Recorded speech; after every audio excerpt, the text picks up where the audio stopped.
Suposo que tothom més o menys està familiaritzat. Això és un mapa, és una vista aèria de satèl·lit del que és el Baix Llobregat.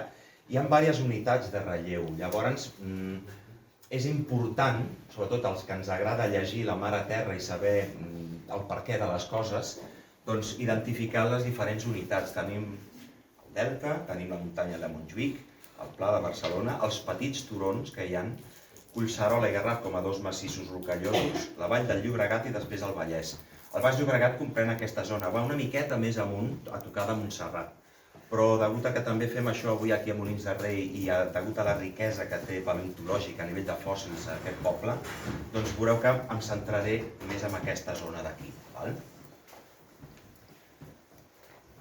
Aquí podem observar el mapa que va fer el Jaume Almera, que és el pare de la geologia catalana, el va fer el 1900, ell era un mossèn, era un crac, la veritat, perquè dintre de l'església també va haver de discutir sobre certes coses que tenien a veure amb l'antiguitat del planeta.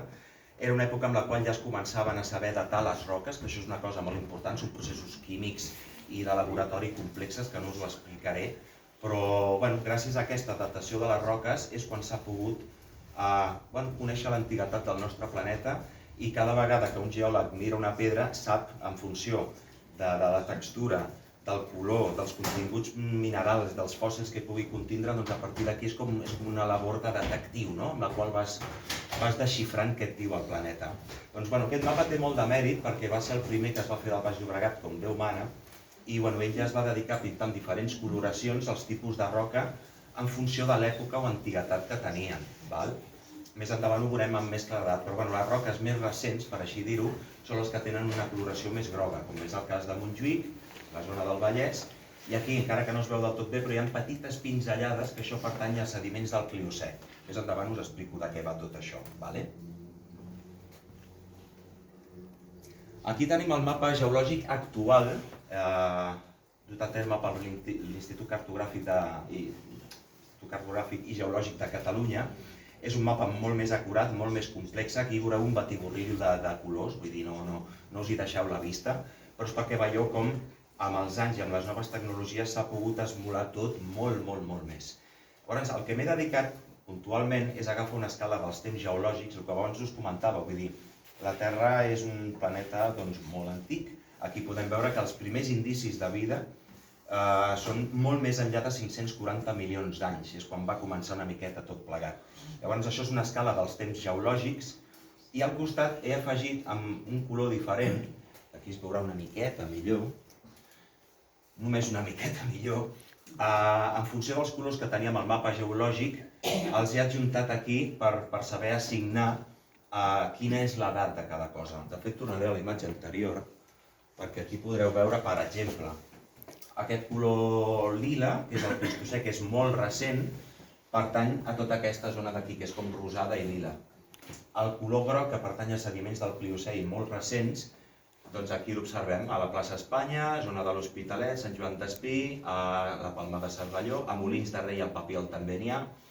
Això és molt interessant de manera... O sigui, és com associar l'antiguitat de les roques al mapa que tenim al davant. Hem de pensar, no obstant, que tant la serralada de Collserola com el massís del Garraf no es van formar aquí, tal com els veiem avui dia.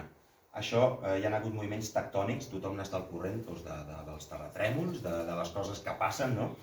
Per les vides humanes això és un xiste, però a nivell d'escala geològica, el temps que triga el planeta en fer tots aquests canvis per nosaltres és inabarcable, no ho podem entendre. Estem parlant de milions d'anys. Però així, a trets bàsics, que sapigueu que el Garraf es va formar en un fons marí a l'era dels dinosaures, la majoria del material, i Collserola, que predomina més la pissarra i el granit, encara és molt més antic, data ja d'això, de fa uns 500 milions d'anys cap aquí, i es va formar sota d'un mar tranquil, on els llots i les argiles, degut a processos geològics molt complexes i compressió i química, van acabar transformant-se en aquestes pissarres.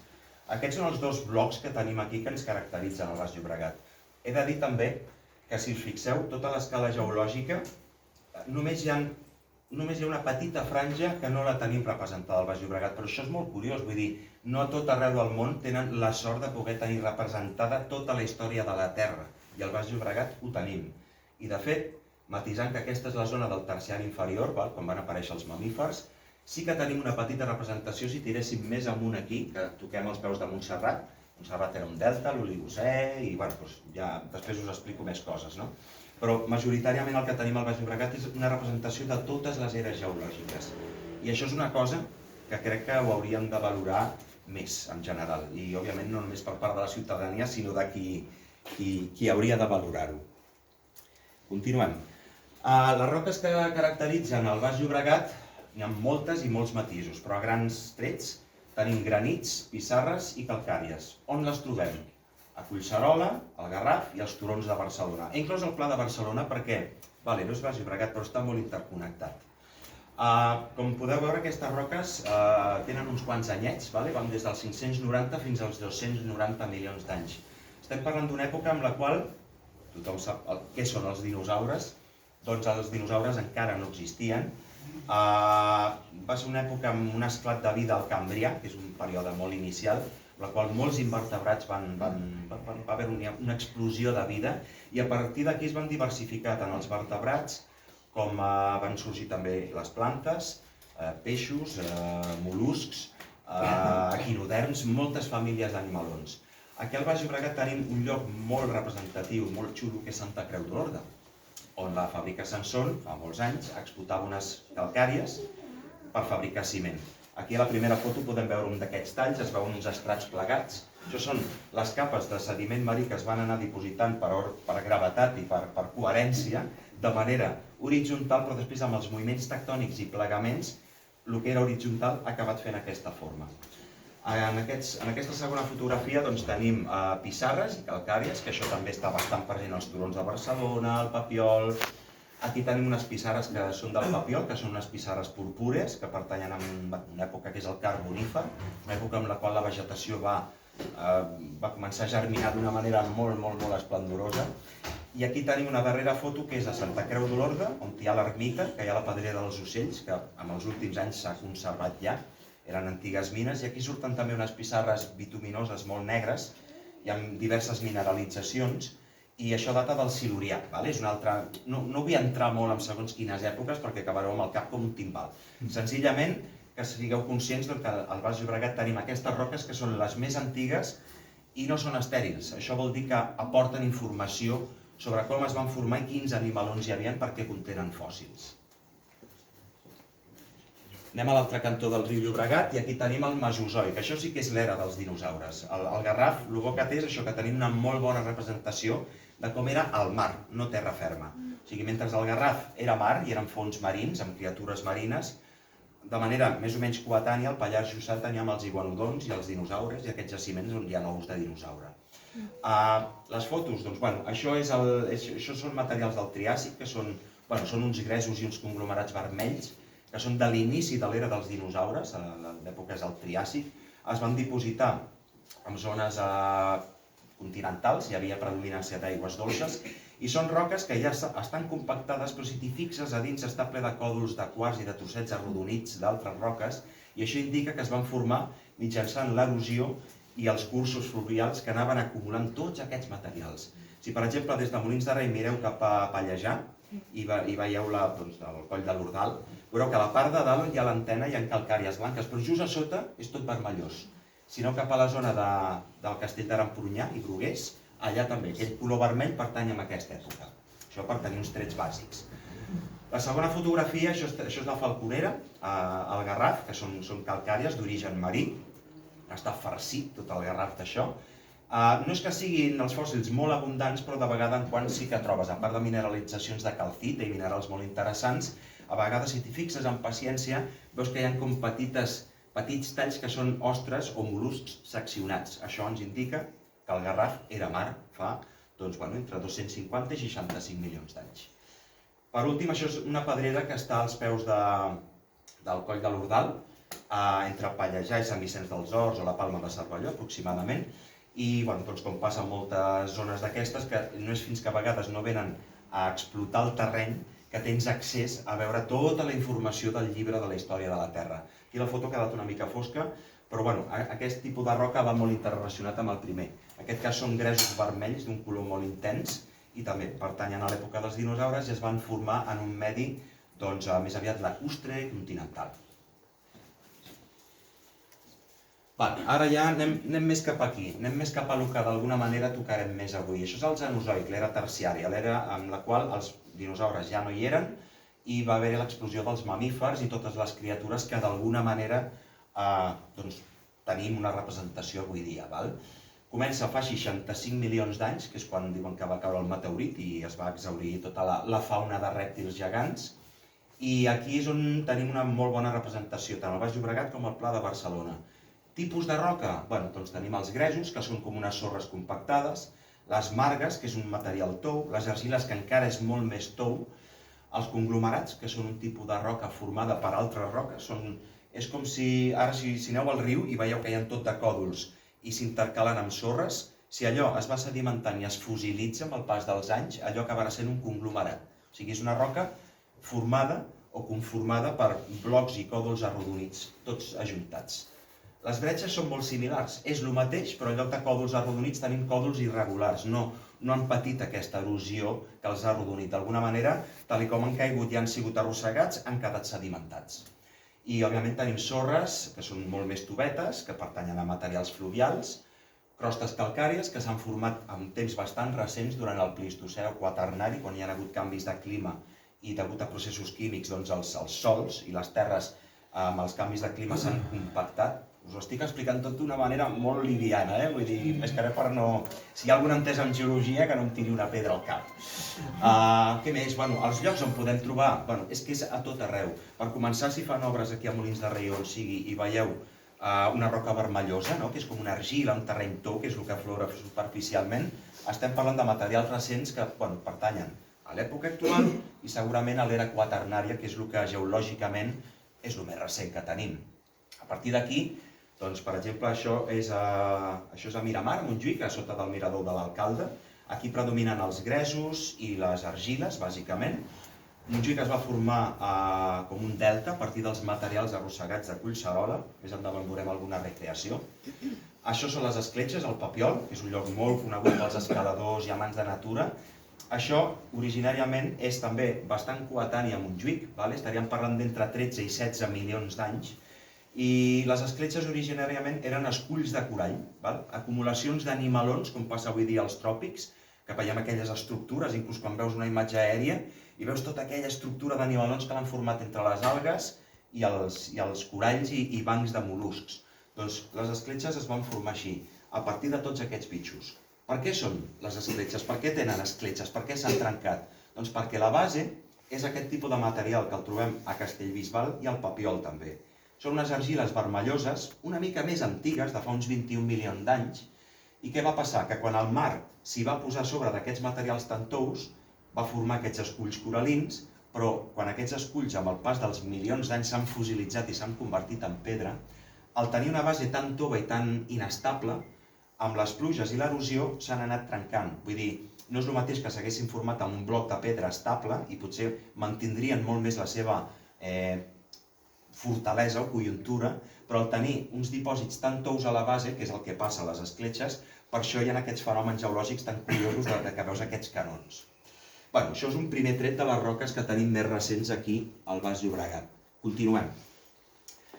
En aquesta foto, que està composada per altres, són materials tot del Pliocè. El Pliocè ja és una època bastant recent, d'uns 6-5 milions d'anys cap aquí. És el que tenim més ben representat en moltes poblacions del Baix Llobregat i Molins de Rei sempre han estat un exemple. I són unes argiles i margues de color groc a la part superior i unes argiles i margues de color més gris-blau a la base. La diferència de color? En els dos estrats, després més endavant ho veurem, que els tenim aquí també representats, hi ha algun de la fauna marina. Però és una cosa que a vegades molts científics tenen la discussió de dir per què hi ha aquestes dues coloracions. El que queda clar és que hi ha òxid de ferro en els dos materials, però les argiles grises i blaves es van dipositar i es van formar en un medi en el qual estaven tota l'estona en contacte amb l'aigua. En canvi, la part superior, que pertany també al moment regressiu en el qual el mar va començar a enretirar-se, al rebre més contacte amb l'oxigen i el sol, els òxids de ferro que contenen les roques van precipitar, donant aquesta coloració molt més groga. Això és una petita aclaració, perquè això a vegades més d'una persona m'ha preguntat per què hi ha aquests dos colors, no? Això és el papiol, són terrenys del Miocè vermellós, també de fa uns 21 milions d'anys, i això és Pleistocè, que és més recent, és quaternari, i s'assembla molt, torno a dir, quan fan qualsevol obra a qualsevol lloc, el primer que surten són aquestes argiles vermelloses. Doncs que sapigueu que és això, és bastant recent i és del quaternari, i com a molt pot tenir 2 milions d'anys. La següent fotografia és una mica una rèplica de lo primer. Tenim el Pliocè marí, la zona estrictament marina, la zona on ja el mar començava a recular, i això és quaternari, Pleistocè, terres recents. Tothom suposo que té idea de lo curiosos i macos que són els fòssils, no? Suposo que molts ho podeu intuir, però un fòssil són restes d'animals o vegetals que s'han pogut conservar amb el pas dels milions d'anys. Com és de calaix, hi ha parts toves i coses que amb el pas dels anys es podreixen, es desintegren, vull dir, no queda rastre. Com ens arriben els fòssils avui dia? Doncs, en forma de closques, ossos, a vegades es conserven algunes parts toves i sobretot és molt important que l'animal recent mort quedi tapat immediatament de cara que es conservi tota la seva fisonomia i estructura. També hi ha casos on no, vull dir, no és una cosa estricta, però aquí podem veure, per exemple, un peix i un tauró amb vida, amb un fons marí, amb un cranc, unes petxines i tenim uns coralls i tal, i una vegada mort, òbviament tota la part més carnosa, això es podreix, queda el crani, que és de cartílag, i la columna vertebral, però en canvi dels altres animals que tenen una closca molt més compacta, això realment es conserva. I amb el pas de milions d'anys, no sempre es presenten així els fòssils, a vegades no sempre estan enterrats, pot haver erosió i fer aquí un talús, un penya-segat i afloren de cara. Però és perquè tingueu una idea més o menys general, no? Les parts més compactes o més dures, com ossos, closques, etc., queden fossilitzades. Les parts més toves, doncs difícilment queden fossilitzades. Aquí, el que us he comentat abans de l'època més antiga... Sí. Això per després, ok. De l'època més antiga de la història de la Terra, ens n'anem a fa entre uns 460 milions d'anys i fins a uns 300 milions d'anys. Al Baix Llobregat tenim representacions molt maques. No he posat tots els fòssils, no he volgut ser tampoc molt estricte amb això, sinó perquè tingueu una idea. El primer que tenim aquí és un fòssil del papiol, d'unes pissarres purpúrees del Carbonífer, on surten petites restes de fauna, i això que veieu aquí, aquesta mena de disc, això és d'un crinoïdeu o lliri de mar. Actualment n'hi ha molt poquets, però en aquesta època, al Paleozoic, eren molt abundants. Imagineu-vos que és com una planta que creix amb un tall i després fa com una mena em surt en castellà, un càlid, no? I després li surten uns bracets. Això és de la família dels equinoderms. És de la família de les estrelles de mar, dels papinos de mar i, òbviament, dels eriçons de mar. Doncs allà se'n troben bastants. Això ve a ser el mateix. Aquí veiem com uns talls o com uns dits i uns braços. Això és la part superior d'un lliri de mar. Això és de Bruguers, que està a la Serra del Garraf, a tocar del Castell d'Aremprunyà, per dir-ho d'alguna manera. Allà també surten unes pissarres molt antigues on el registre fòssil ens parla que aquells animalons hi vivien. I això també és d'aquella zona, de la zona de Bruguers, Aremprunyà, i això és el cefaló d'un trilobit. Els trilobits són artròpodes, estan emparentats amb les aranyes, amb els crustacis com els crancs, són bitxos amb moltes potes, dit d'una manera molt planera. Ja no existeixen, es van extingir fa 250 milions d'anys, just quan iniciava tota l'època ja dels dinosaures, i eren molt abundants. Eren animals, a més, molt curiosos perquè van desenvolupar ja una vista composta. Els ulls ja tenien una capacitat de visió i de comprensió de l'entorn molt més evolucionat i, a més, eren pioners en moltes coses. Això són els capritxos de la natura, no? I com el medi on està fa que la pròpia evolució s'espavili per assolir noves fites per funcionar millor amb l'entorn amb el que estàs. Ara ens ubiquem al Garraf. O sigui, hem vist que, per exemple, a Collserola o als turons de Barcelona hi ha pissarres, òbviament al Garraf també hi surten aquells animalons que hem vist, doncs ara ens n'anem estrictament només al Garraf, perquè al Garraf és on només surten aquests bitxets, i això és un amonit, això és un tipus de... Mira, els pops i les sípies i els calamars venen d'aquí, aquest és el seu avantpassat comú. Avui dia hi ha un animal que es diu nautil i un altre que es diu argonauta, que són cefalòpodes també. O sigui, per entendre'ns, són invertebrats, tenen ulls, tenen uns tentacles i tenen una closca. Durant l'era dels dinosaures aquests animals eren molt abundants, molt abundants. Al Garraf no és que tinguem grans jaciments amb grans representants d'aquests bitxos, però n'hi ha. I això és perquè us feu una idea de mentre el Garraf era mar, què hi havia. Aquí tenim uns braquiòpodes, que dit d'una manera planera estan emparentats o podrien semblar-se a les petxines i als mol·luscs, tot i que no ho són una branca en si mateixa, però estan formats per dues valves, dues closques. A part d'això, doncs sí, hi ha ostres, hi ha també gasteròpodes o cargols, vull dir, al Garraf, sobretot a la zona de Begues, també hi ha eriçons de mar, vull dir, hi ha una riquesa paleontològica que d'aquí, doncs res, he fet una petita representació. Ara anem ja a l'era terciària. Tornem a connectar amb la nostra zona, el que tenim més a l'abast i el que és més abundant. Aquella ostra gegant és del Papiol i encaixa amb els sediments que hi ha a Montjuïc, encaixa amb els sediments que hi ha a les escletxes també, encaixa també amb els sediments que hi ha a la zona de Martorell, que hi ha algunes urbanitzacions que, si us fixeu, la roca sempre és molt vermella, però a la part de dalt sempre hi ha com una capa blanquinosa. Aquella capa blanquinosa són uns dipòsits marins que normalment estan plegats de fòssils marins, en aquest cas de fa uns 16 milions d'anys del Miocè. Això és un cranc que em vaig trobar personalment al torrent Bonet, o Riera Bonet, o torrent Benet. Això és un bloc d'argila del Pliocè que al picar-la es va obrir com un llibre i va sortir aquest cranc. Aquest cranc i aquest estrombus, que és un càrgol també trobat aquí al Pliocè del Baix Llobregat, estan dipositats al Museu de Ciències Naturals de Barcelona. Després us explico una miqueta com ha anat tot plegat. I això són fòssils de Montjuïc. Recordem, Montjuïc es va formar fa uns 16 milions d'anys, entre 16 i 13 milions d'anys a partir dels sediments arrossegats de Collserola. Llavors, al seu delta hi havia materials terrestres, però hi predominava molt la fauna marina, i aquest tipus de cargol, que fa aquesta espiral, és una de les espècies més abundants de Montjuïc, és l'espècie característica, es diu Protoma rotifera, i aquí perquè veieu que l'abundància era excepcional. Aquí hi ha una mostra d'altres fòssils també, de Montjuïc. Montjuïc ha sigut una muntanya que ara mateix ja costa molt trobar fòssils, està tot ple entre el cementiri que ocupa una brutalitat. Parcs i jardins, zones esportives. És una muntanya que jo crec que requereix una miqueta més d'amor de cara al patrimoni, el que passa que s'ha perdut molt. I on podeu trobar una bona exposició sobre això és al Museu també de Ciències Naturals. Allà i al Museu del Seminari, al carrer Diputació Barcelona, tenen una molt bona representació d'aquests fòssils. Continuem amb el Cenozoic. O sigui, estem parlant d'entre fa uns 16 milions d'anys cap aquí. Aquest corall és de la zona que hi ha a la part alta de Papiol, tocant gairebé les escletxes. Recordem, les escletxes eren esculls de corall. Quan t'hi fixes en detall amb aquelles roques, veus que algunes tenen com aquestes zones poroses, i si t'hi fixes bé, són coralls. Vull dir, tu veus un corall d'ara, ells construeixen una closca calcària a mesura que van creixent i tenen unes estructures tubulars. El corall ben bé no és la closca aquesta que és sòlida, el corall viu a dins. I ells van desenvolupant unes capes de carbonat càlcic sobre les quals es va construint tot aquest edifici que veiem. Doncs allà al Papiol n'hi ha. Això és del Pliocè de l'Hospitalet, sembla que no?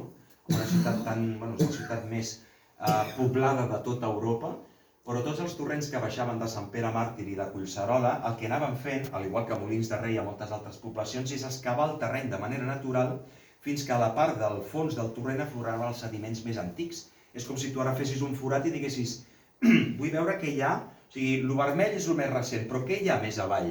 Els torrents han fet aquesta feina per nosaltres i quan afloraven de manera natural i la ciutat no era el que és ara, doncs afloraven unes argiles grogues amb molts d'aquests fòssils. Aquí podem veure una dent de tauró també. Vull dir, no només hi havia mol·luscs, sinó que s'han trobat altres animalons. Ara perquè ens ubiquem una miqueta, ara com si fos ja més una pel·lícula. Deixem ja enrere tota la part més antiga, tota la part més de les pissarres, del material que hi havia al Garraf de l'era dels dinosaures, i ja ens concentrem en el del Miocè cap aquí. Ja ho vaig posar aquí, fa uns 21 milions d'anys. Les roques vermelloses de les quals està, per exemple, quan aneu al Papiol, tota la base del poble, que és vermellosa, és d'aquesta època. Si aneu a Castellbisbal, també. A Martorell, també. A Sant Andreu de la Barca queda també un raconet, així tot vermellós. Tot allò es va formar en un medi lacustre, continental, amb influència d'aigües dolces, i hi havia molta fauna. Fauna que potser al Baix Llobregat no és tan abundant, però si aneu al Vallès, que és de la mateixa època, doncs s'han pogut fer diversos estudis i reconstruccions en base a la fauna fossilitzada que s'ha trobat, i com podeu veure doncs, hi havia mastodons, dents de sabre, hi havia tortugues gegants, cavalls, hi havia una fauna molt abundant. Per exemple, la pedrera de Can Mata, a Piera, que això ja queda fora de la nostra zona, que és coetani a tot això, doncs s'han arribat a trobar també mandíbules d'homínid o de primats, no? Que, vull dir, la riquesa paleontològica que tenim aquí a la vora de casa és brutal i crec que és la millor història de ciència-ficció i d'aventures que podem veure. A vegades fixar-se en les roques i veure què t'expliquen. Una miqueta més cap aquí. Ara ja fa entre 16 i 10 milions d'anys. Aquí és una imatge idealitzada de com es va formar Montjuïc. Collserola ja existia i, òbviament, les puntes de les muntanyes eren molt més accentuades. Penseu que cada vegada que veiem una muntanya amb les formes tan arrodonides, això vol dir que l'erosió natural de la pluja, el vent i els milions d'anys han anat moldejant el terreny fins a convertir-lo en aquestes formes dolces. Però inicialment les muntanyes són el resultat de xocs de plaques tectòniques i el xoc no és dolç, vull dir, normalment hi ha arestes i zones molt punxegudes. Això és una miqueta idealitzat, però imaginem-nos que això seria la plana de Barcelona, aquí s'estaria formant Montjuïc com un delta i aquí tenim Collserola, aquí tindríem més la zona del Maresme, per així dir-ho.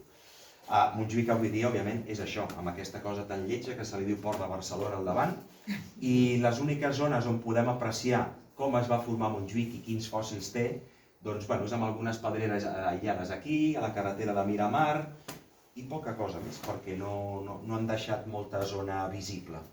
Aquí he adjuntat unes reconstruccions de com era el mar al Miocè. El Miocè, vull dir, estem parlant d'una època en la qual el clima era molt més càlid que el d'ara. Vull dir, és com si ara t'anessis al Carib i veus totes aquestes espècies tan exuberants, tanta vida, tant de color, tanta varietat.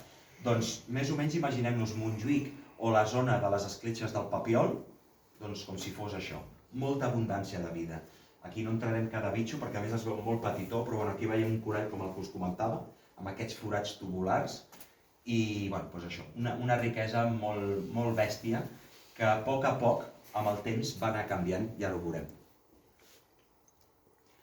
Fa entre 7 i 5 milions d'anys va passar una cosa, i és que si partíem de tenir una geografia així, això és la península ibèrica, això seria l'actual Itàlia, el nord d'Àfrica, aquí tenim França. En el Miocè, diguem que la geografia estava així configurada. Què va passar? Una mescla de diversos fenòmens, però el principal va ser que hi ha una placa tectònica que és l'africana i la placa tectònica d'Europa. Doncs, de cop i volta, la placa africana va anar apropant-se. Torno a dir, si hi haguessin hagut éssers humans, ni amb 80 vides haguessin notat res. Estem parlant d'uns processos de milions d'anys. Però va haver un moment que les plaques tectòniques africana i europea es van tocar. Van tocar de tal manera que la mar Mediterrània, que ja estava bastant formada i similar a la que tenim ara, va deixar de rebre aportacions del mar Atlàntic. Què va passar amb el pas dels mil·lennis? Que el mar Mediterrani es va començar a assecar. Es van dipositar uns dipòsits de sal brutals que s'han trobat i s'han fet sondatges submarins per poder-ho constatar avui dia. I al no rebre aquesta aigua, òbviament el mar Mediterrani va quedar relegat a petits llacs salins. Això va implicar que molta fauna s'extingís, morís, i també va permetre que molta fauna que hi havia a l'Àfrica pogués passar a Europa i a l'inrevés. D'altra banda, també el que va passar és que al marxar la mar Mediterrània, els cursos de rius que ja hi havia, que un pre-Llobregat o un paleo-Llobregat ja existia, el que va fer va ser anar excavant encara més el terreny. El curs del riu es va prolongar, si ara tenim la costa per aquí, el riu va continuar molt més endins. I això us ho explico perquè més tard, quan ja es van separar les dues plaques i va tornar a entrar al mar Mediterrani, el que va passar, que ho tenim a la següent diapositiva, si no m'equivoco, no, us ho acabo d'explicar tal qual. El que va passar va ser que per nous moviments tectònics les dues plaques es van tornar a separar i el mar Atlàntic va tornar a fer aportacions d'aigua salada he dit Atlàntic? Correcte, doncs de l'Atlàntic al Mediterrani, i el mar va entrar amb molta mala llet. Es creu que va ser un temps molt curt el que va trigar a emplenar-se al Mediterrani. Què va passar? Que totes les zones que havien quedat emergides, o sigui, assecades, van rebre unes aportacions d'aigua brutals i el que abans va ser una regressió marina, ara el que havia és una transgressió. La transgressió és que el mar entra i ocupa la zona. A inicis del Pliocè, que és l'època que més tocarem ara, que és el que més li toca també a Molins, hi ha un període que és el Zancleà, que és quan hi va haver aquesta inundació. I el que va passar amb el mar va ser que va entrar per totes les valls baixes de tots aquests rius que s'havien anat excavant. Aquí hi ha una petita visió idealitzada de com imaginem-nos que ara estem, no sé, al Garraf, al Castelldefels, i veiem que el mar entra de tal manera que Montjuïc, òbviament, ja estava format. No us he explicat una cosa important, que clar, Montjuïc es va formar com un delta i després per moviments tectònics que van empènyer des de sota, aquell delta es va pujar, dit d'una manera molt planera. Llavors, quan va venir aquesta inundació al Pliocè, el que va passar va ser que Montjuïc, que ja era una muntanya i ja estava elevada, va quedar envoltat d'aigua, al igual que el Monttàver, que és on està construïda la ciutat de Barcelona, la ciutat inicial dels romans, que fa un petit monticle, si us hi fixeu, i també als turons de Barcelona i altres zones que veurem del Baix Llobregat. Això és una idealització. Com es veuria? Això seria el delta del Llobregat, no existiria. El mar va entrar amb molta força i va inundar tot això fins a entrar per la vall baixa del riu Llobregat. Aquí veiem amb una miqueta més de detall. Quan ja es va obrir un altre cop a l'estret de Gibraltar i les dues plaques es van separar i el mar Atlàntic va tornar a penetrar i a portar aigua al Mediterrani, aquí veiem petites zones com el delta de l'Ebre, el delta del Llobregat, l'Alt Empordà, tota la zona del Guadalquivir, Andalusia. Tot això va quedar emplenat un altre cop d'aigua. Testimoni d'això? Doncs que hi ha roques que ens estan parlant d'això. Trobem fòssils i trobem materials que innegablement ens estan dient que allà hi havia mar i que hi havia un tipus d'espècies tropicals i a més es poden datar les roques com per constatar-ho. Això és una imatge petitoneta, però que és, imagineu, això és Catalunya. És una imatge idealitzada que em va passar un nano fa temps que s'ho va currar moltíssim. I aquí tenim l'Alt Empordà, el Baix Llobregat i el Baix Ebre. Aquí ens falta el delta de l'Ebre, aquí ens falta el delta del Llobregat. O sigui, ens falten els deltes d'aquests rius. I això és degut a que quan va entrar al mar fa uns 6-7 milions d'anys amb tanta força, va envair les valls baixes d'aquests rius que ja eren bastant importants. Què va passar amb això? Doncs que en el nostre cas, i ben a prop de casa, Montjuïc va quedar convertit en una illa, el Monttàver també ho era, els turons de Barcelona com el Putxet o el Guinardó, la zona de Vallcarca, eren com promontoris que treien el cap per sobre del mar i tota la vall del Llobregat es va convertir en la ria rubricata. Aquest nom se li va donar a finals del segle XIX pel Jaume Almera, degut a que els romans anomenaven el riu rubricatus degut a tots els sediments vermellosos. En llatí, rubricatus vol dir vermell. És bastant... Vull dir, el que us vull convidar és a que us ho imagineu. Tot el Baix Llobregat, vull dir, ara mateix a Molins de Rei tindríem una platja, al Papiol també, i a totes aquestes poblacions estaríem gairebé, ens arribaria l'aigua al coll. Segons els estudis dels jaciments, normalment molts es posicionen, els afloraments d'aquestes argiles amb fòssils es situen entre l'alçada d'entre 90 i 100 metres per sobre del nivell del mar. Això no vol dir que el mar pugés tant. Les muntanyes, Collserola i Garraf, també s'han mogut. Hi ha una falla tectònica sota del Llobregat que ha fet que Collserola pugi una miqueta més. Hi ha hagut també distensions i separacions. Hi ha uns moviments molt complexes amb la geologia. Però, a grosso modo, la corba de nivell dels mapes topogràfics de 90-100 seria la que correspondria al nivell amb el qual van arribar-hi les aigües del mar llavors, al Pliocè. Això també són reconstruccions fetes a partir d'un mapa topogràfic. Aquí, una vista aèria, Montjuïc, el Monttàver, els turons de Barcelona, Collserola, el Garraf, i actualment aquí tenim el Llobregat i el delta arriba fins a aquesta línia de punts. Vull dir, imagineu quina entrada més brutal que va fer el mar. I així com a Collserola i el Garraf, abans us he dit que es van formar a sota del mar, però no ubicats en aquesta mateixa zona, sí que quan parlem d'una geologia més recent, com és aquest cas del Miocè i Pliocè, sí que tot el que veiem al lloc es va formar en aquell lloc. Vull dir, estem parlant de fa milions d'anys, però no tants com perquè s'hagin desplaçat aquestes coses. Per tant, per això podem reconstruir bastant la paleogeografia de com eren aquests indrets. Això vindria a ser una miqueta el mateix, però més realista. El massís de Collserola, la serra de Collserola, el massís del Garraf, la ria rubricata, l'illa Montjuïc i els turons que també eren illots. Es creu que el mar va penetrar aproximadament fins al congost de Martorell, zona de Castellbisbal, que a Castellbisbal és on s'han trobat les darreres i més ínfimes restes de Pliocè marí. Aquí, aquestes reconstruccions de com eren els fons marins. Ara imaginem-nos que estem mirant des de Montjuïc o des de Mar Obert, i aquí tenim el Tibidabo i Sant Pere Màrtir, la muntanya de l'Antena, aquí està l'Hospitalet. Doncs bé, aquí tindríem una miqueta la representació en base a molts fòssils que s'han trobat. Això ho vaig dur a terme arrel d'una exposició que vaig muntar de fòssils i paleontològica al Museu de l'Hospitalet el 2021. I aquí ho veureu ara molt xic tot, però predominaven espècies que actualment encara estan vives, però també hi havia espècies d'aigües càlides. Això què vol dir? Que quan el mar, el Pliocè, va entrar i va formar la ria rubricata i va formar els jaciments que teniu aquí a Molins de Rei i al Papiol, trobem espècies que són típicament de clima molt més càlid que l'actual. Aquí tenim el que són invertebrats o animalons més petitons, però aquí això està fet en base als fòssils que s'han trobat. S'han trobat vèrtebres de dofí, s'han trobat rajades, s'han trobat vèrtebres de balena, òbviament diverses espècies de taurons. També s'ha trobat una foca al jaciment del Torrent Benet, que la mandíbula està al Museu del Seminari. I això que és una mena de dodongo sireni, que és com una vaca marina, se li diu, que normalment està empastant en zones de manglars i és un animal molt sensible a les aigües netes. Òbviament, fa 5 milions d'anys no hi havia ni ésser humà, ni pol·lució, ni res. Per tant, aquests animalons eren ben feliços aquí. Aquesta imatge també està idealitzada. Imaginem-nos que estem més o menys, jo què sé, a l'alçada de Sant Boi i mirem terra endins, buscant Montserrat, i aquí tindríem Collserola i el Garraf, i tot el mar que entrava fins molt més endins. Aquí hi ha mostres ja fòssils del Pliocè, del Baix Llobregat i del Pla de Barcelona.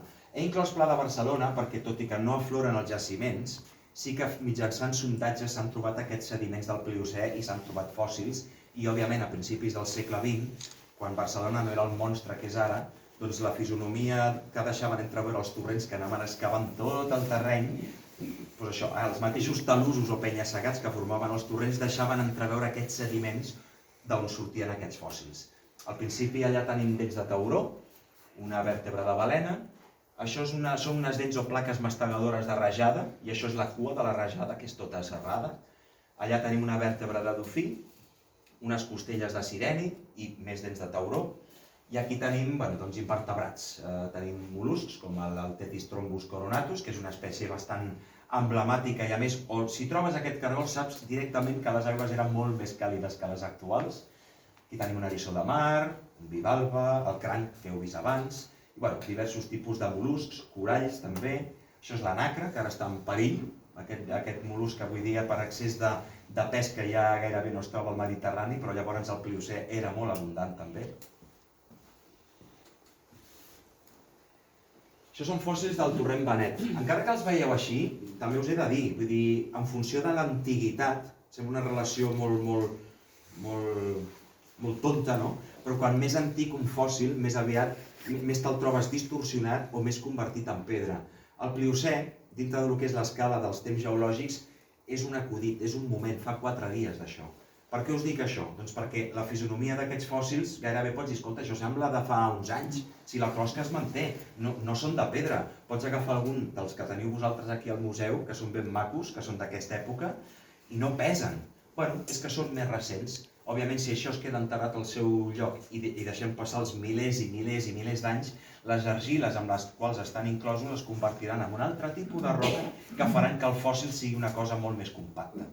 Doncs aquí hi ha una petita representació dels fòssils que es trobaven al Torrent Benet. Parlo en passat perquè suposo que els que sou autòctons esteu al corrent del que han fet per allà. Després us ho explico amb més detall. Aquí hi ha més fòssils, s'han arribat a trobar també restes de fusta, hi ha 1000 coses, us podria explicar 1000 coses de cada fòssil, però és perquè bàsicament tingueu una idea de la riquesa i de l'abundància que tenim i que hem tingut al Baix Llobregat a nivell de fòssils del Pliocè. Això també, aquí tenim la vèrtebra de balena. Aquesta vèrtebra, juntament amb altres restes de vertebrat, estan actualment al Museu de Ciències Naturals i estan pendents d'un estudi per part d'un entès en vertebrats perquè volem fer servir tot aquest material de cara a protegir jaciments del Pliocè del Baix Llobregat.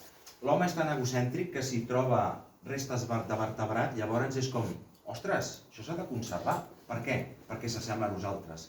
Però resulta que si hi ha restes d'ostres, petxinetes o coralls, no se li dona tant de valor. Això és una cosa molt a tenir en compte i és com funciona l'ésser humà. Si s'assembla a mi, llavors ho protegiré. Si són coses menudetes i n'hi ha moltes, no val la pena. Tot té importància, tot ens ajuda a reconstruir el passat. Faig aquest petit incís per això, perquè aquestes peces ara estan en un museu i estan pendents de fer-les servir com a arma protectora. Aquí també tenim vèrtebres de peixos, amb la mateixa mandíbula de rajada i cua de rajada que us he ensenyat abans. Aquestes plaques pertanyen a una tortuga, també hi havia tortugues i moltes espècies de taurons. Aquí tenim un cargol, un Tethystrombus coronatus, que pertany a un jaciment que és el de la Pedrera Anna, on actualment està Ciments Molins. Allà és un jaciment que per fabricar ciment es carreguen el jaciment, però la gràcia que té també que s'estiguin carregant el jaciment és que alhora estan descobrint noves capes i noves zones on van aflorant els fòssils. Per tant, la queixa és intermitja. Aquí tenim la mandíbula que es va trobar aquí a la Riera Bonet, o Torrent Benet, que és una mandíbula de foca. Aquesta mandíbula està actualment al Museu del Seminari i és un fòssil molt important. Ara fem una enumeració dels jaciments que tenim estrictament del Pliocè, al Baix Llobregat. Tornem a ubicar-nos. Fa entre uns 6-5 milions d'anys, quan el mar va penetrar des de l'estret de Gibraltar amb molta violència i va tornar a emplenar el Mediterrani i totes les valls baixes dels antics cursos de rius van quedar emplenades d'aigua. Això és una vista del que queda del Torrent Benet, o del jaciment de la Riera Bonet. I aquí un altre cop els fòssils que heu vist abans. Això és una vista aèria de la Pedrera Anna, que és l'únic jaciment del Pliocè que està ubicat a l'altre cantó del riu Llobregat, perquè la resta de jaciments del Pliocè els trobem a Castellbisbal, Papiol, Molins, Sant Feliu, Esplugues, vull dir, tot amb el mateix marge. L'únic que queda en l'altre cantó del riu Llobregat és aquest. Aquest és el més important avui dia, perquè fa uns anys el jaciment del Papiol era al·lucinant i oferia moltes possibilitats de comprensió, però la zona industrial la van urbanitzar ja des dels anys 70, si no m'equivoco, i òbviament es va encarregar la part de jaciment més important. A dia d'avui, jo vaig contactar en el seu moment amb l'equip de patrimoni de la Generalitat, concretament amb els de patrimoni arqueològic i paleontològic, perquè la meva intenció és protegir. Per què? Perquè quan sempre hi ha una pedrera, el que passa després, com vivim en un món que òbviament s'ha de potenciar l'ecològic i restaurar la natura, doncs la idea és que aquest jaciment quedi totalment tapat i plantin pins i aquí no ha passat nada. Ja està molt bé, però el que ofereix aquest jaciment no només a nivell de riquesa paleontològica, sinó tota la comprensió dels estrats que es veuen, això és un museu a l'aire lliure. Això és una cosa que s'hauria de conservar a tota costa. I estem avançant amb les negociacions, tot i que, clar, aquí entrem en temes de diners, propietats d'ajuntaments com la Palma de Cervelló, interessos extractius per part de Ciments Molins i els que ens agrada la natura, que sempre estem en una mena de limbo, lluitant per un impossible, però en ello estamos. Ara, perquè us feu una idea, aquesta foto l'hem vist abans. Tenim el Pliocè blau, el Pliocè groc i el quaternari. Això és com si féssim un tall a la terra, a qualsevol lloc de Molins de Rei, com aquell que diu, fas un tall i et sortiria això. Aquí està explicat, bàsicament, el tipus d'argiles que hi ha, més o menys us ho he explicat abans. A vegades hi ha nivells molt curiosos on s'acumulen còdols o sorres, que això pertany a quan hi havia onatge. Això a Montjuïc passa molt també. Tu veus el penya-segat de Miramar i veus que hi ha zones on hi ha unes acumulacions de roques i dius, com és que aquí hi ha unes roques i aquest sediment és molt més fi? El que és més fi pertany a aigües més tranquil·les i on hi ha roques vol dir que hi ha hagut més moviment d'onatge, poden haver estat inclús tsunamis o penya-segats que s'han desmoronat i han deixat caure els sediments a sota el mar. Tot això es pot estudiar quan realment mires les pedres amb molta atenció i en aquestes zones del Pliocè del Baix Llobregat on hi ha còdols acumulats o sorres, normalment observes que hi ha molta fauna allà. Per què? Perquè és com si ara vas a la platja i després d'una tormenta et trobes que hi ha hagut un arrossegament de mol·luscs i de bivalves i gasteròpodes i cargolets i de tot. Tot això, si no es toca i es va sedimentant, després configura tot aquest llibre de la història de la Terra. Aquí tenim els afloraments del Baix Llobregat. El mapa és una mica psicodèlic, però és perquè veieu, d'alguna manera volia que quedés clar per on va entrar el mar. Tot el que és blau seria mar fa uns 5-6 milions d'anys. Aquí tenim Montjuïc, que treia una mica on el cap. Òbviament no és la zona més elevada, el més elevat és el que és de color vermellós i marró. I aquí tindríem la Ria Rubricata. Si us fixeu, els jaciments se situen, a excepció d'aquest, de l'Hospitalet, se situen tots als marges dels monticles o de les zones més elevades, a les zones costaneres. Allà els he enumerat. El primer és el de la Torrassa, el talús natural, on passa el tren de la Renfe tota la vida. Allò és un talús natural que separa la Marina, que és la zona plana, del Samontà, que és la part més alta de l'Hospitalet, i és la part d'on baixaven els torrents de Collserola, excavaven el terreny. I a mesura que excavaven el terreny, sortien aquestes argiles fossilíferes. Avui dia, òbviament, és gairebé impossible. Però a la Torrassa han deixat un trosset arrel d'unes obres noves que van fer per fer un altre camp de futbol, com si no n'hi haguessin prous.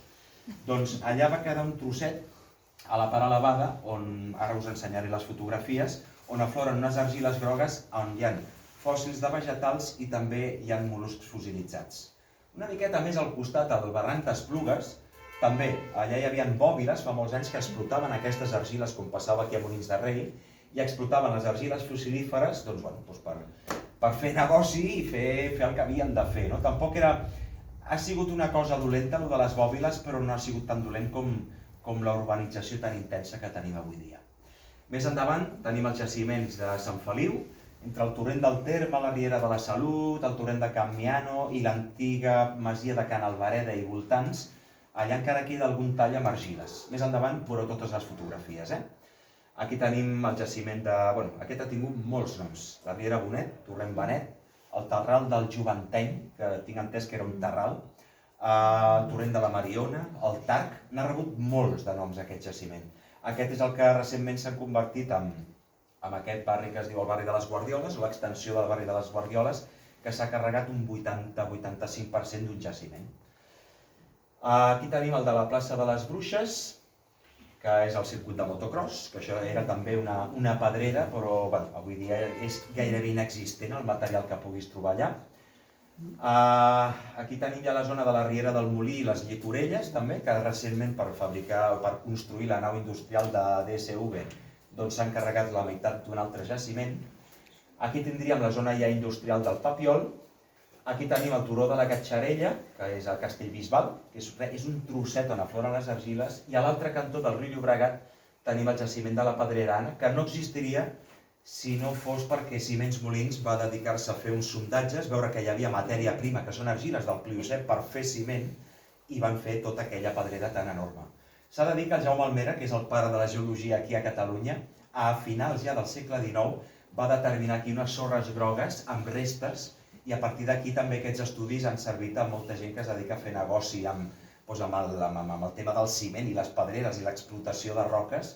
Tots aquests estudis han sigut molt importants per saber què hi havia al subsol i si era de profit. Aquí tenim el jaciment de la Torrassa, que algun dia desapareixerà, perquè avui dia està ple de deixalles, de caques de gos... És el que té. Això també sembla que és una fita impossible d'assolir, però estic lluitant perquè es pugui conservar aquest raconet, encara que sigui. De moment no hi ha plans urbanístics aquí, però estaria molt bé que hi hagués un panell informatiu, tot i que sembla que convidi a expoliar, però és que més expoliat que està ja pel fet que hi construeixis a sobre, facis un camp de futbol, carreteres, vivendes. Si la gent se'n vol endur les petxines, que se les endugui, que potser així aprenen a estimar el patrimoni. Aquí hi ha una petita mostra dels materials que surten a les argiles grogues. Aquí va sortir una dent de tauró fa molts anys i, òbviament, moltes petxines, mol·luscs, restes de vegetals, també. I en alguns dels casos dels jaciments que hi havia a l'Hospitalet, això és un mapa dels antics torrents que baixaven per l'Hospitalet. Jo aquestes ubicacions les vaig fer a principis dels anys 90, quan m'escapava entre la zona d'Esplugues i Hospitalet, on ara passa la carretera de Collblanc i està el complex esportiu de l'Hospitalet Nord. Allà afloraven algunes zones amb argiles fossilíferes també del color gris-blau, perquè feien forats molt grans per construir pàrquings, per construir camps de béisbol i de tot. Llavors sortia tota aquesta fauna. Vull dir, s'ha de dir, trobar fòssils avui dia a Barcelona és impossible, només quan fan un forat i si tens la possibilitat d'accedir o fer una fotografia, no? Però l'únic jaciment que queda en peu a l'Hospitalet, miraculosament encara, és aquest, el de la Torrassa, que seran molt pocs metres quadrats. Vull dir, això és molt breu aquest lloc.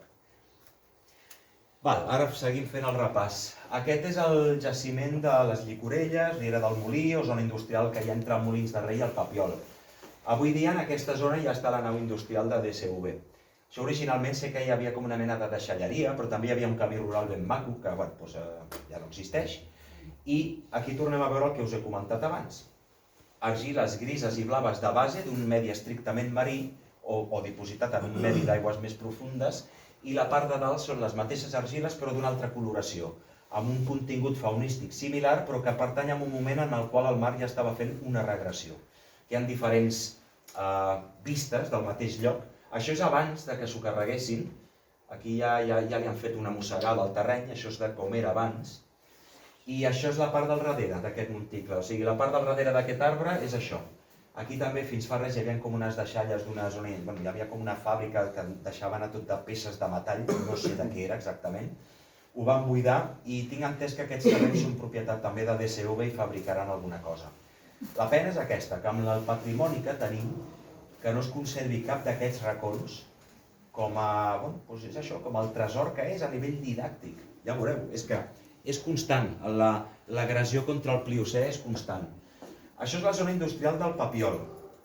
Això vaig estar-hi fa poc i això ja no existeix. Aquesta catedral d'argila, que molta gent potser ho veu i es pensa que és ciment o que són roques. No, no, això és natural, aquestes argiles són naturals. És com si ara veus fotografies dels deserts que hi ha als Estats Units, les males tierres aquestes, amb aquests xaragalls, tot això és autòcton.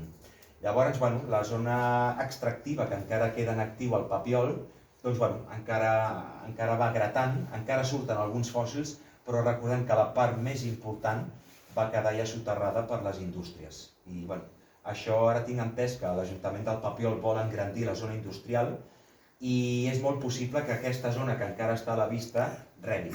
Per aquest motiu també estic en contacte amb la Generalitat i amb els de Patrimoni Arqueològic i Paleontològic per fer una prospecció prèvia. Per què? Perquè si es fa un forat o es troben sediments amb els quals apareixi alguna cosa prou important, doncs que ho puguem salvar a temps i que si podem desviar una mica les obres del lloc, doncs jo estaria content. Això és el turó de la Gatxarella, a Castellbisbal. Res, és un petit turonet, tens Castellbisbal just al darrere, aquí baix estan les autopistes, i res, és un petit monticle on afloren les argiles grogues ja, que és d'una manera molt residual, però s'ha de tenir en compte, ha de formar part de l'inventari perquè és Pliocè marí. Això és la Pedrera Anna, que està a l'altre cantó del riu Llobregat. No s'hi pot entrar, és una pedrera privada. Jo quan vaig descobrir, o vaig anar-hi per primer cop, que va ser el 2001-2002, podies entrar sense cap mena de problema. Jo i més persones que hi anàvem allà vam reunir molts fòssils i realment és el jaciment del Pliocè del Baix Llobregat més ric i més impressionant que hi ha. Entenc que és una cantera privada, entenc que és un lloc que ara per anar-hi has de demanar un permís. No sempre és fàcil gestionar-ho i la meva tasca en aquest lloc és intentar conservar almenys un dels racons d'aquesta pedrera. És enorme, val? Jo entenc que hagin de restaurar-ho, entenc que a nivell ecològic convingui, però almenys una de les zones hauria de quedar a la vista perquè de cara a generacions futures, penseu que aquests jaciments pertanyen a moments en el qual el mar i el clima era més càlid que el d'ara. Estem anant una miqueta en aquesta direcció.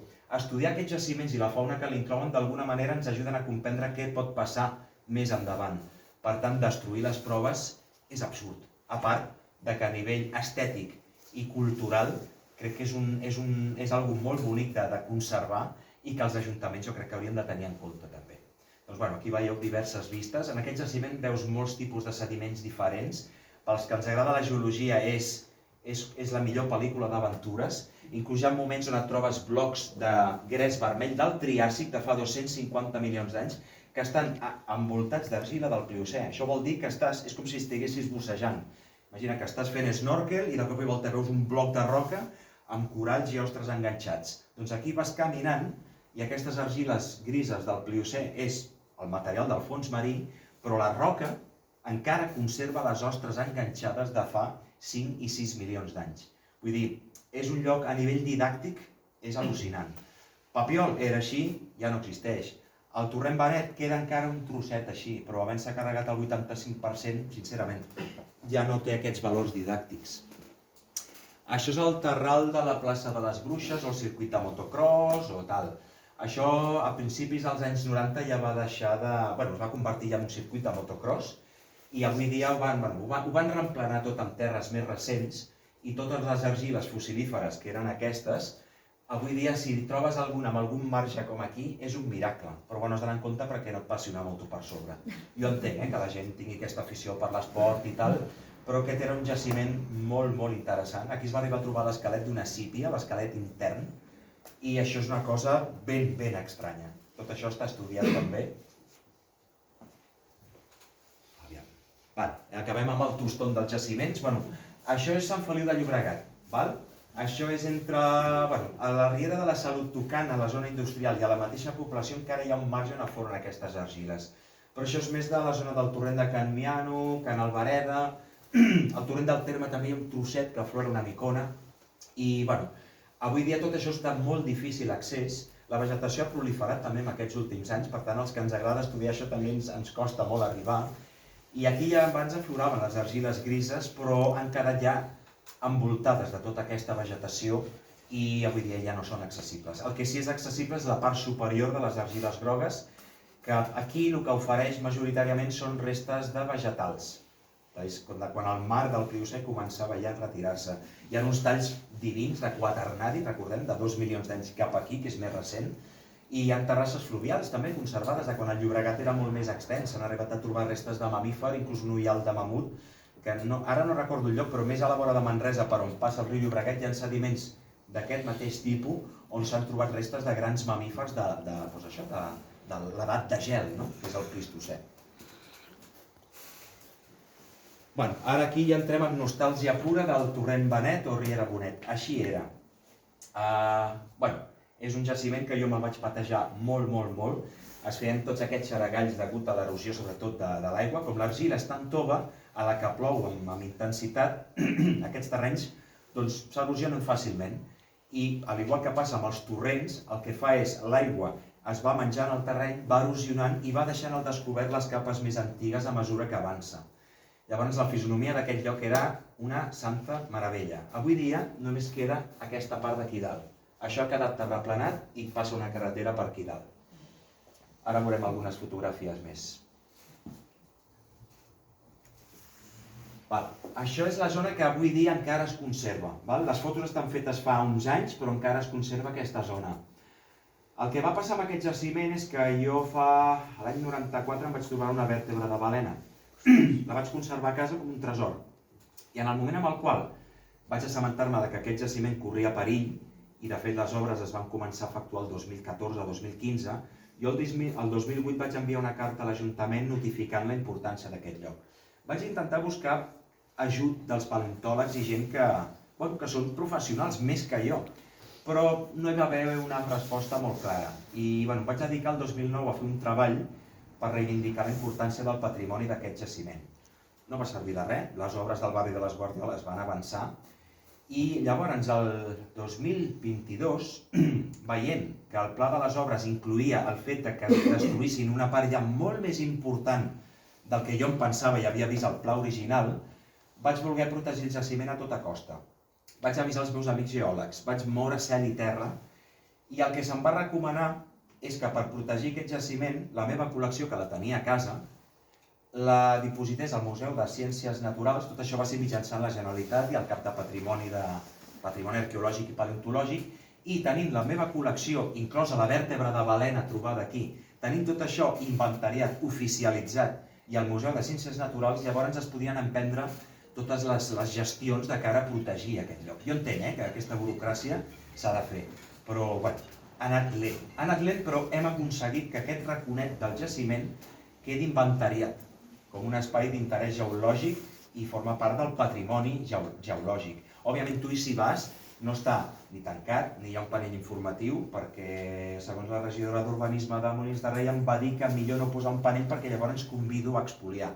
Però també us he de dir que la llei de patrimoni no permet agafar fòssils, cosa que està molt bé si ho apliquem a un jaciment de dinosaures o jaciments on els fòssils siguin molt fràgils o aportin una informació superimportant. Vull dir, està molt bé que no hi vagi tothom a agafar cargols, però hi ha un problema amb la llei de patrimoni i és que no et permet collir fòssils, però alhora no prohibeix que construeixin una nau industrial, una carretera i uns habitatges. I dius, val, vull dir, és una miqueta contradictori. Jo com a ciutadà que m'agrada la geologia no puc agafar un cargol perquè estic expoliant, però d'altra banda, si ve una nau industrial i li paguen a l'Ajuntament, es carreguen 6 jaciments.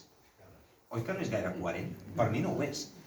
Llavors, bueno, això els de patrimoni n'estan al corrent de tot això, potser algun dia pot canviar, però el meu desig és que m'és igual si la gent va agafar fòssils. És més, us convido que feu un passeig per aquí i us meravelleu i estimeu la mare terra i d'alguna manera feu aquests viatges en el temps, perquè això és una màquina del temps.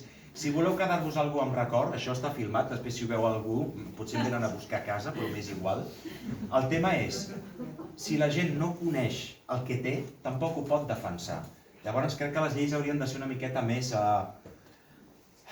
flexibles, perquè si un ciutadà que és aficionat a la paleontologia es troba un fòssil i vol comunicar-ho, que ho pugui comunicar, que no vagi amb por de dir, ostres, m'he trobat una dent de tauró, però com ho comuniqui, em ve la policia a casa. Em callo, m'ho quedo aquí guardat i per desgràcia resulta que aquella dent de tauró és inèdita i el no donar-se a conèixer no contribueix a ampliar els coneixements científics de la comunitat científica. I això sí que realment és aberrant. Una altra cosa és que hi hagi un jaciment totalment tancat o que realment es prohibeixi l'entrada per X motius i tu t'hi fiquis i et colis i trituris la roca. Home, això sí que entenc que pugui estar penalitzat. Però en jaciments on no hi ha res notificat ni d'alguna manera no hi ha panells informatius que no puguis agafar fòssils però sí et puguin fer una carretera o un barri sencer, algú funciona malament aquí. A la part que encara es conserva del torrent Benet hi ha una part molt curiosa, i és que trobem, envoltat de les argiles del Pliocè, blocs de quarsites, granits i pissarres del Paleozoic que conserven encara la fauna adherida, el que us deia abans. Imagineu que ara esteu a la platja, foteu el cap un moment a dins l'aigua i d'aquelles roques que estan a poca profunditat veieu que hi ha cargolines, que hi ha ostres, que hi ha coralls, que hi ha briozous, una sèrie de criatures. Doncs això encara és observable al torrent Benet. I això és molt important, perquè ens està donant una informació sobre les profunditats de l'aigua. De fet, aquí hi ha unes concrecions també d'un mineral que és un derivat de l'òxid de ferro, que es diu limonita, que és de color groc. I realment és un miracle perquè pots arribar a veure realment a quina profunditat estaven les aigües llavors. Vull dir, aquí tenim el Llobregat, això és part de Molins de Rei, i això és la part alta del torrent Benet. I aquí encara afloren les roques que estaven submergides a sota del mar llavors. I a veure si t'hi fixes, estan arrodonides. Això vol dir que el mar les anava acariciant i les anava arrodonint. I aquí tenim detalls d'ostres, només es veu una de les valves, que és la part que s'adhereix a la roca. Encara està en posició de vida. Això és el procés del torrent Benet. Això és com era i com va ser durant molt de temps. He vist fotografies antigues, vols aeris dels anys 40 i 50, i no era així, realment eren camps de conreu. O sigui que més tard, amb la febre de les bòbiles i això va passar molt aquí al Baix Llobregat, que s'explotaven moltes terres toves per motius industrials, no? Doncs es deuria començar a gratar i la cosa més o menys va quedar d'aquesta manera. Hi havia una gran gratada aquí hi havia erosió natural, aquí seguien extraient materials i el que va passar va ser que vam passar de tenir això, el 2004 fins al 2014 es va conservar el jaciment del torrent Benet tal qual, i a partir del 2015, amb les obres per fer el barri de les Guardioles, doncs ja veieu, no? La meitat del jaciment ja, adeu. Aquí el que vaig fer, aquí he organitzat les fotos d'una manera errònia i us demano disculpes, però bueno. Aquesta seria la primera foto, aquesta és la segona, aquí tenim, això és el pla original que vam fer, però és que avui dia el que tenim és això, ha anat evolucionant fins al punt que aquí han construït i tota aquesta zona que era molt important, feia com una vall amb tot de xaragalls i canons naturals, l'han terraplenat, deixant només al final, imagineu, de tot el que era el jaciment amb el que s'ha quedat. Per un cantó tenim el barri de les Guardioles i tota aquesta zona, que no sé quin plan tenen, però el cas és que està terraplenat i reblert de terres recents, tot això realment ha tapat una gran part del jaciment més important. A part, també, això es fa molt en terrenys que són de textura tova, perquè no caiguin a sobre de les carreteres o perquè no hi hagi perill de que hi hagin esllavissades, s'acostuma a posar com una mena de malla o teixit molt compacte de color marró que el que fa és tapar la roca mare, o sigui, la roca que tens allà ja no es veu mai més i creix la vegetació, amb la qual ja no tens accés a això. Jo entenc que per mesures de previsió i de seguretat ho hagin de fer, però també hi ha altres maneres de tractar els terrenys perquè, si s'hagués tingut en compte des d'un moment inicial que això era un lloc didàctic molt important, doncs potser s'hagués hagut d'actuar d'una altra manera. Avui dia no sé quin pla hi ha aquí, però el que sí sé és que ara ja forma part de l'inventari d'espais d'interès geològic de la Generalitat. Vull dir, ho hem aconseguit tard, però hem aconseguit alguna cosa. I és que el que a l'Ajuntament no li ha semblat bé perquè està en una zona de molta pendent i aquí no hi veuria on construir, doncs gràcies a que ells no ho han vist viable hem aconseguit que es conservés aquest trosset. Això és com era al principi, quan estàvem construint totes les cases de les Guardioles. Inicialment, després del tall i la mossegada que li van fer a la muntanya, es veien tots aquests estrats. Això pels geòlegs és orgàsmic, perquè a més veus els plegaments, pots fer mostres de totes les capes que hi ha. Avui dia, el que us he dit abans, han fotut una malla aquí, no es veu res, creix la vegetació i els arbustos i adiós muy buenas. El que sí es conserva i es veu encara avui dia és a la part de dalt, en aquest monticle d'aquí. Però clar, de tot el que era el jaciment, tornem a dir, o sigui, falta un 85% de l'aflorament. Aquí enumero els enemics que tenim, no només pel patrimoni geològic i paleontològic, sinó per la natura en general, i inclús per alguns espais arquitectònics o culturals que estan deixats de la mà de Déu i no hi ha... Però bueno, anem estrictament al que són les pedres. Les bòbiles, òbviament, el que exerceixen és una erosió sobre el terreny, vull dir, van menjant terreny i, òbviament, fan que corri el perill de que s'exhaureixi o s'extingeixi o es destrueixi un jaciment paleontològic. Les pedreres i l'extracció d'àrids en són un altre dels motius. Les zones industrials també, així com les pedreres es carreguen els jaciments però alhora també deixen aflorar els materials, les zones industrials, al igual que les carreteres i l'habitatge, el que fan és directament tapar, sepultar i mai més tornes a tenir accés a aquells nivells. I per últim, encara que són una mica surrealista, la ignorància, però no la ignorància amb mala fe, la ignorància, vull dir, qui no coneix no és conscient, i qui no és conscient no valora, i qui no valora no lluita per allò que valora i que en neix de dins. I en última instància, això ja pertany més als altos mandos, perquè molts sí que tenen consciència del que hi ha, però prefereixen fer la vista gorda perquè hi ha interessos econòmics, doncs fan això, aparten la vista i, òbviament, on es podria realment obtenir inclús una font d'ingressos a nivell d'un turisme sostenible. Ara mateix el canvi climàtic està en boca de tothom.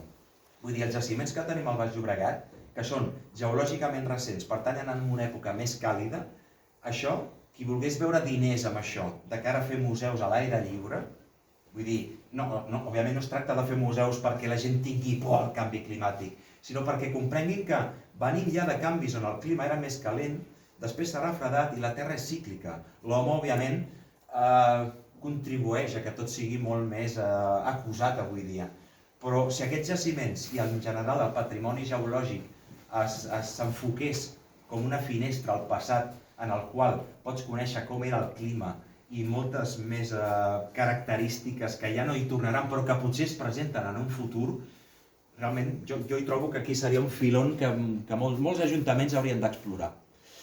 I per últim, solucions a tots aquests problemes. Per part dels científics i dels professionals de la geologia i paleontologia i museus, si es posés més en valor el patrimoni mitjançant estudis, mitjançant exposicions temporals, d'alguna manera inclús la gent que ha estudiat tots aquests terrenys i s'ha tret una carrera, a mi sempre m'ha sobtat molt que si has aconseguit una fita a la vida a nivell professional estudiant un jaciment o estudiant la geologia d'una zona, que no et neixi de dins protegir-ho, perquè t'ha ajudat a tu a arribar a nivell professional on t'has arribat, i és més, no et neix un vincle amb la natura arrel de tot això? Bueno, suposo que no a tothom, però jo m'ho pregunto i ho plantejo.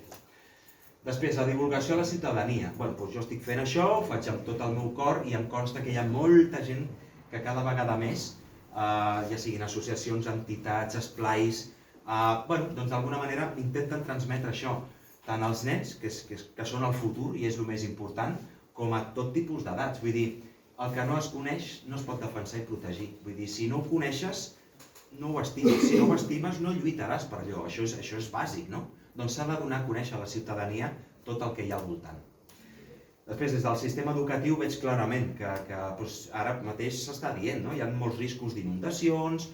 Vull dir, la geologia torna a estar com de moda, o la volen tornar a posar de moda, però per motius que són de pes. És que és de pes, és que si no sabem com funciona el planeta i només fem cas al promotor de turno que tiene una pasta per construir allí, però després ve una riada i s'ho emporta tot, vull dir, on està el seny?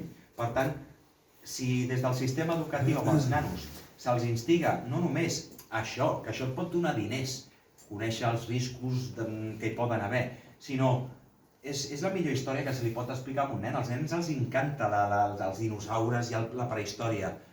Doncs si els convides des de l'escola a mirar les roques d'una altra manera, crec que aquí també pot néixer un amor per la natura i un respecte per tots aquests jaciments que malauradament ja esteu veient que o són canteres i estan destinades a morir o ja no existeixen i són edificis que se'ls ha posat a sobre. Després, la cooperació i suport dels ajuntaments, entitats i govern per conservar i exposar el patrimoni paleontològic com a bé d'interès cultural encarat a un turisme sostenible. Per exemple, tu vas a les escletxes del Papiol i et trobes amb un panell preciós que t'explica l'origen d'aquelles roques, t'explica què pots fer i què no pots fer. Vull dir, per qui vagi i digui, sí, aquesta muntanya és curiosa, coi, jo agraeixo que m'ho expliquin. I és un lloc que ja et diu clarament que facis un ús acurat i que no embrutis. Què costaria el torrent Benet? Què costaria la Pedrera Anna quan l'hagin tapat a la meitat? Què costaria en d'altres llocs com el jaciment de la Torrassa fer una tanca, fer un panell, fer el que sigui, que d'alguna manera, no només de cara a la ciutadania, sinó que es podria fer turisme. Potser a l'Hospitalet no, jo crec que no cal. Però vosaltres que teniu Collserola i teniu tot aquest tresor natural, el Papiol, la Palma de Cervelló, Pallejà, és atreure un tipus de turisme sostenible que els estàs oferint una finestra al passat i estàs conservant. I a més, vull dir, si no ho veuen viable econòmicament, jo crec que sí ho veurien. És una inversió ínfima de cara als ajuntaments i després la retribució pot ser bona. Si aquest món es mou pels diners, per què no fer-lo servir per una causa com Déu mana? I per últim, la revisió de la llei de patrimoni, que ja us he comentat abans. Si hi hagués una millor comunicació entre els que fan la llei i els aficionats, i un aficionat es troba una peça genial i superbonica i no té por de comunicar-ho perquè rebrà una multa i pot moure's d'una manera totalment oberta i amb ganes de comunicar sense por a que hi hagi una multa a canvi, estem incrementant els coneixements científics. És que és així. Si jo tinc por de comunicar això i m'ho guardo per mi, allò el dia que jo em mori, allò es queda en un armari i allò potser era un os d'un rèptil inèdit. Però clar, com la llei de patrimoni diu que no, torno a dir, el més important, si et diuen que en un lloc no es pot entrar perquè és privat, demana permís o no hi entris. Però n'està ple de jaciments que pots anar lliurement i realment el que hauria d'existir és una millor comunicació amb les dues parts, que hi hagi, però això, més interacció. I per últim, ja aquesta és la darrera foto, un petit exemple del que us deia com a solució. Això és el cartell de l'exposició paleontològica que es va oferir al Museu de l'Hospitalet entre el 2021 i 2022. Tot això va néixer perquè el 2018 el Parc de la Torrassa l'ampliava. Què implicava aquella ampliació? Devorar el terreny, fabricar un altre camp de futbol i tot això implicava que florés tota l'argila de color groc d'origen marí del Pliocè amb fòssils. Em vaig emprenyar com una mona, vaig parlar amb gent que tingui contactes del mundillo i em van posar en contacte amb el director del Museu de l'Hospitalet. I jo li vaig dir, jo vull fer un treball urgent que d'alguna manera serveixi de testimoni i d'avís que això és important. I ell em va dir, escolta, millor que fer això, per què no muntem una exposició? Em va semblar una idea fantàstica. Vam estar uns anys preparant-ho, des del 2018 i es va estrenar el 2021. Crec que a la gent li va agradar, es va estrenar en ple moment de la pandèmia, però que a la gent li diguis que Hospitalet era un mar fa 5 milions d'anys i que estiguin veient ostres, petxines, cargols, dents de tauró, plantes i 1000 històries més que es van trobar allà, realment el cervell et fa una voltareta. I jo crec que contribuir a crear aquesta voltareta mental és important. Doncs això seria a nivell expositiu. Aquí teniu una mostra de com era l'exposició i tal. El que abans us comentava, si ara a Molins de Rei o al Papiol o a molts llocs hi hagués un panell explicatiu, jo com a aficionat a la paleontologia a mi també m'agrada anar al camp i collir alguna mostra. Però quan ja passes de nivell, i no perquè sigui millor, sinó que crec que guanyes en maduresa i vols que les següents generacions segueixin gaudint i fent aquest viatge i que als nanos més petits se'ls instal·li aquesta passió per la natura, jo crec que et surt natural el fet de dir, escolta, he agafat un cargol, doncs amunt ja en tinc prou, pel proper que em vingui. Llavors pots deixar un panell explicatiu, pots convidar a no agafar, perquè si no seria una bogeria, però crec que no costa res posar un panell explicatiu de cara a la ciutadania i a les generacions futures, perquè com a mínim es conservi una miqueta més. Això és el Museu de Ciències Naturals de Barcelona, els fòssils que tenen de Montjuïc, per exemple, és una altra manera de dir muntar exposicions temporals, en aquest cas és un tratxo museu superimportant. Vull dir, tota la meva col·lecció del Pliocè, del Baix Llobregat, està allà, està als magatzems. Jo entenc que això, al igual que la meva col·lecció, doncs molts més materials d'altres aficionats i professionals està allà dipositat. Però crec que hauria de dinamitzar-se més i crear exposicions temporals. I per últim, això és un llibre del Roberto Spínola, que és un molt bon amic meu geòleg, que em va convidar a col·laborar amb aquest llibre, que es diu Itineraris del Patrimoni Geològic i Miner del Baix Llobregat. Jo vaig participar en el capítol que es parla del Torrent Benet de Molins de Rei, i és d'Edicions del Llobregat, que és el centre d'estudis del Baix Llobregat, que està aquí a Sant Feliu. Sembla que no ho he dit bé, és que té un nom molt llarg, però estan aquí a Sant Feliu, fan molta feina molt xula de cara a la cultura del Baix Llobregat, i això va ser un projecte que va fer el Roberto amb tot el seu amor, i sent geòleg va dir, escolta, vull enumerar tots els espais d'interès geològic que hi ha aquí al Baix Llobregat. Fem-ho. Per mi aquest llibre és al·lucinant, perquè és això, pots agafar-lo i un dia dir, mira, me'n vaig aquí, a veure què tenim aquí. No tothom potser li neix, però ha de quedar documentat, és el que us deia abans, s'han de fer treballs, s'ha d'anar actualitzant tot això, perquè si no, al final el tema de la paleontologia i les pedres queda relegat a aquells 4 sonats que fa uns anys anaven per allà, però això t'està ajudant a comprendre com era el passat, com serà el futur, i sobretot t'està ensenyant que en un món amb el qual predominen els diners i el ciment, al final no tenim ni arbres per respirar. I la geologia és natura. Per tant, si conserves un jaciment, estàs conservant natura i estàs conservant una màquina del temps. I això és tot. Espero que us hagi agradat i us agraeixo la presència i la paciència, i també agraeixo la presència dels meus pares aquí, que sense ells avui això no seria possible, perquè amb el meu neguit des de ben petit ells em portaven aquí a Molins i a molts altres llocs a potenciar aquest amor que tinc per tot això. Gràcies.